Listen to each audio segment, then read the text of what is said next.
పూరా local. Welcome to Pura local. ప్రస్తుతం మనం గాంధీ భవన్ లో fire brand Aryavaishya corporation chairman Kalva Sujatha తోటి ఉన్నాము.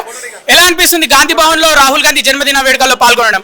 55 సంవత్సరాలు పూర్తి చేసుకున్నటువంటి రాహుల్ గాంధీ గారికి యావత్ తెలంగాణ ప్రజల తరఫు నుంచి, కాంగ్రెస్ పార్టీ అభిమానులు, యువ నాయకులందరి తరఫు నుంచి, ముఖ్యమంత్రి గారి తరఫు నుంచి, మా పిసిసి అందరి తరఫు నుంచి రాహుల్ గాంధీ గారికి జన్మదిన శుభాకాంక్షలు. వచ్చే పార్లమెంట్ ఎన్నికల్లో రాహుల్ గాంధీని ప్రధానమంత్రిగా చూడొచ్చా? డెఫినెట్ గా మొన్ననే కాస్త ఒక 20 సీట్లలో మా ప్రభుత్వం ఏర్పడేది దొంగ వ్యవహారాలు చేసి వాళ్ళు కూర్చున్నారు, అంతేగాని నైతిక గెలుపు మా కాంగ్రెస్ పార్టీదే. మొన్న కూడా రాబోయే 29 ఎన్నికల్లో కూడా డెఫినెట్ గా కాంగ్రెస్ అధికారంలోకి వస్తుంది.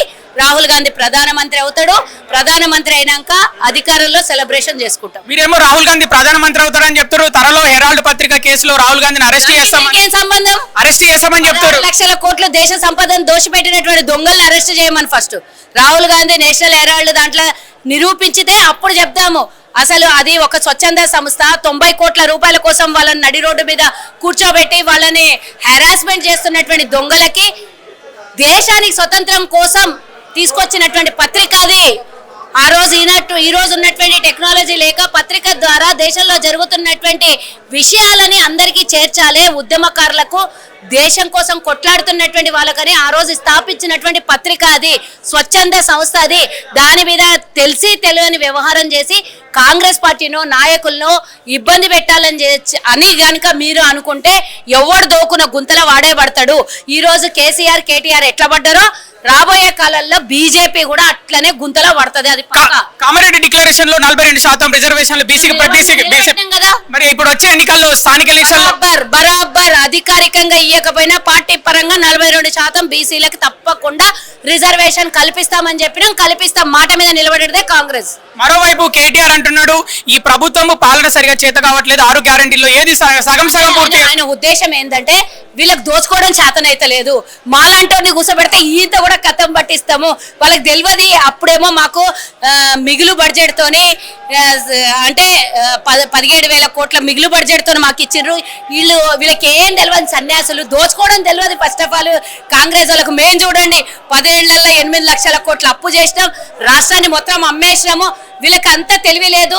ఇంకా మా ప్రజలు అని సస్తున్నారు అని మాకు తెలియదు వాళ్ళు చేసినటువంటి దోపిడీ అని మాకు చెప్తుండ్రు ఇండైరెక్ట్లీ. దాదాపు ఫోన్ ట్యాపింగ్ వల్ల 450 కాంగ్రెస్ నాయకుల చిల్లర అంటే 600 చిల్లరలో 450 కాంగ్రెస్ నాయకులే ఫోన్ ట్యాప్ అయినాయి. వాటిల్లో వాళ్ళ కుటుంబ సభ్యులు, డ్రైవర్లు, అనుచరులు, గన్మెన్లు అందరి ఫోన్లు ట్యాప్ అయినాయి. మరి మీ ఫోన్ ట్యాప్ అయిందా? పరిస్థితి ఏంటి మరి మీరు? ఏమో మరి పోలీసు వాళ్ళు పిలిచినప్పుడు తెలుస్తుంది ఎవరి ఫోన్ ఎవరికి ట్యాప్ అయిందో.